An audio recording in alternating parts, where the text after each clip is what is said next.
தென்னாப்பிரிக்காவுக்கு எதிராக அதோட சொந்த மண்ணில் நடந்து முடிஞ்ச 2 போட்டிகள் கொண்ட டெஸ்ட் கிரிக்கெட் தொடரை 1-1 கணக்கில் இந்தியா சமன் செஞ்சாங்க. ஐசிசி தரவரிசையில் நம்பர் 1 அணியா இருந்தும் முதல் போட்டியில மோசமா விளையாடின இந்தியா இன்னிங்ஸ் தோல்வியை சந்திச்சு தென்னாப்பிரிக்க மண்ணில் ஒரு டெஸ்ட் தொடரை வின் பண்ற வாய்ப்பை கோட்ட விட்டாங்க.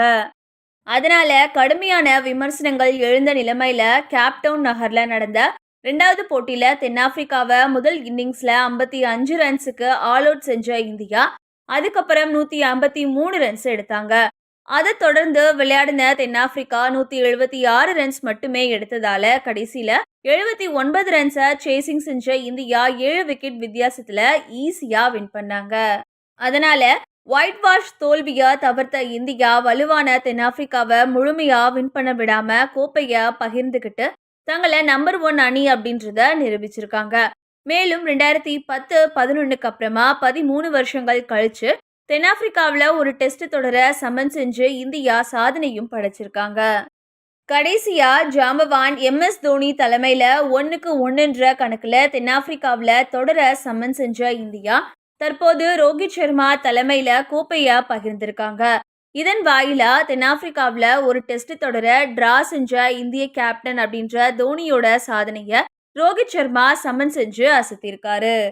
1992 இருந்து 2021 வரைக்கும் முகமது அசாருதீன், சச்சின் தெண்டுல்கர், ராகுல் டிராவிட் போன்ற பிளேயர்ஸோட தலைமையில தென்னாப்பிரிக்காவில் மட்டுமே தோல்வியை சந்திச்ச இந்தியா மகத்தான கேப்டனா சாதனை படைச்ச விராட் கோலி தலைமையில கூட 2 தடவை 2-1 கணக்குல போராடி தோத்தாங்க. இருந்தாலும் தோனிக்கு பின்னாடி இப்போ தொடரை சமன் செஞ்சிருக்க ரோஹித் தன்னோட டெஸ்ட் கேப்டன்ஷிப் மீதான விமர்சனங்களுக்கு பதிலடி கொடுத்திருக்காரு.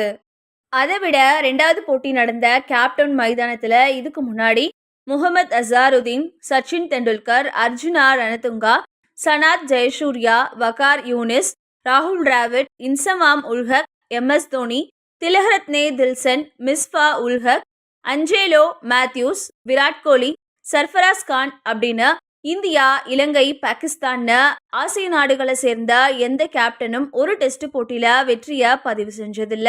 ஆனா இப்போ அவங்களை எல்லாத்தையும் மிஞ்சி இருக்க ரோஹித் சர்மா கேப்டன் மைதானத்துல ஒரு டெஸ்ட் போட்டியில தென்னாப்பிரிக்காவை வீழ்த்தி வெற்றியை பதிவு செஞ்ச முதல் ஆசிய கேப்டன் அப்படின்ற மகத்தான சாதனையும் படைச்சிருக்காரு.